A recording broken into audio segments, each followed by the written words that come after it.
They don't rank quite as high in popularity polls as pirates and ninjas, but Vikings can definitely hold their own when it comes to killing. So how do they fare in Creative Assembly's newest crack at console action, Viking: Battle for Asgard?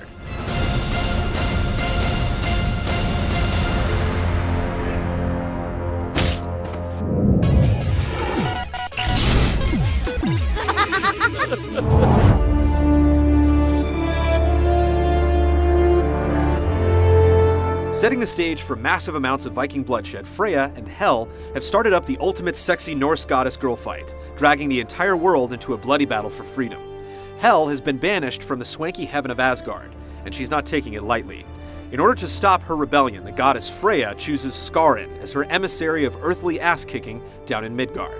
When the gods make war, we mere mortals generally go with the flow.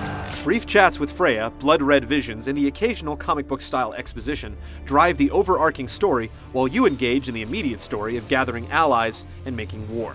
Most of the drama is backstory, but it's easy to follow the series of events as they ramp up towards the conclusion. You'll always have a clear sense of what you're trying to accomplish.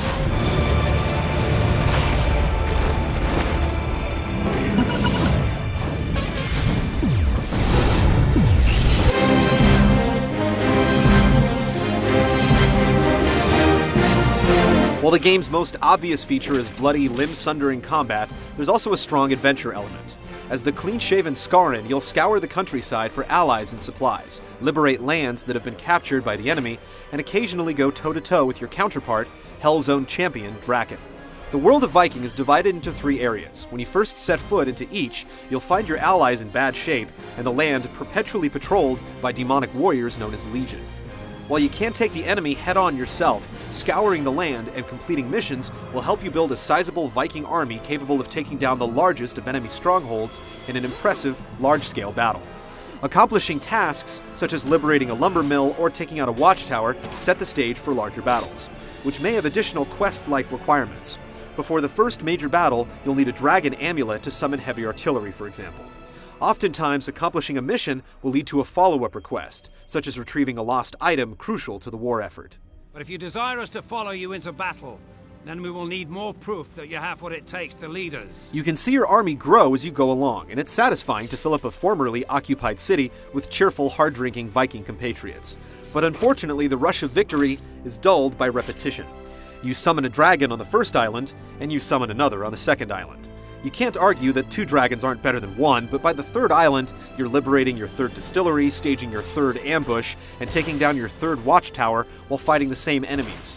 The major battles, as cool as they are, also change very little as you move forward. As your armies grow, Skarin finds himself with a bigger health bar.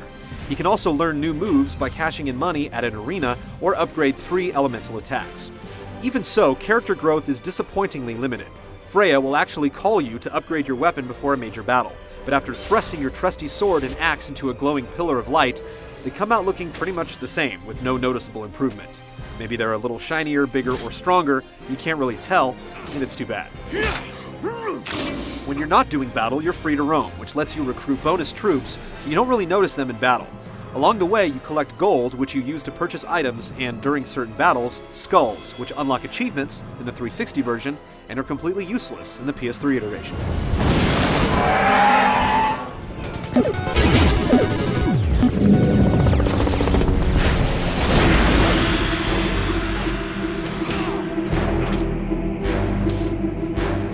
The fighting in Viking is at one time awesome, and another ridiculously clumsy.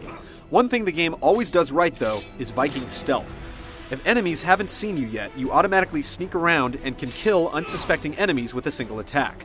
If you're found out, there's no awkward transition from stealth mode to fighting. You draw your weapons and have an opportunity to fight your way out of trouble.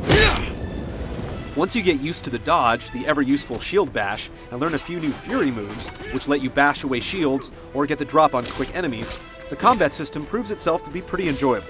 You can purchase a few thrown weapons like axes and exploding barrels, but they're not really essential to completing missions.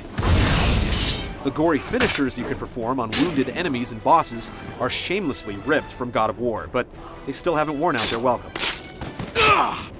One place where the imitation isn't quite as welcome is the constant reliance on rapid button mashing. Whether you're opening a chest, pulling a lever, turning a key, or even holding up an amulet, the game asks you to hammer a button like a maniac to prove your Viking manliness.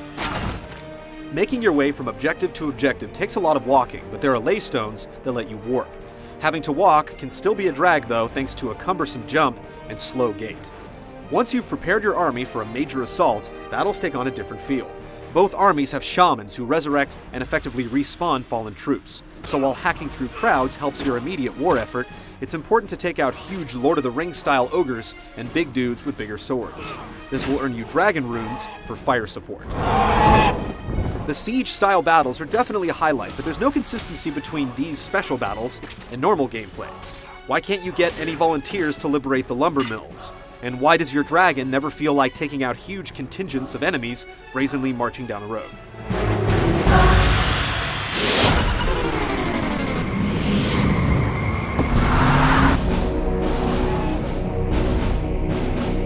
It's not impressive across the board, but Viking has its moments of majesty. You'll definitely come across a few scenic vistas, and there's an interesting stormy to sunny transition as you move from friendly to hostile territory. The violent kills are nicely animated, but the game suffers from subdued audio that fails to convey the chaos of battle, robbing the game of gravity during key scenes.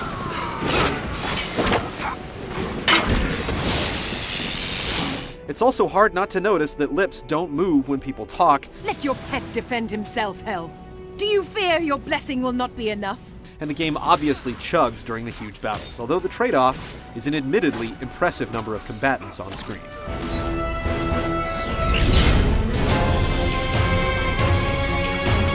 Clocking in at 10 to 15 hours, Viking has good ideas and strength in numbers, even if its performance suffers a bit. The vicious combat is a lot of fun, and building your army and laying siege to the enemy is a compelling experience in an action game setting. If it didn't run out of ideas so quickly and had a smoother presentation, Viking could have struck an even mightier blow.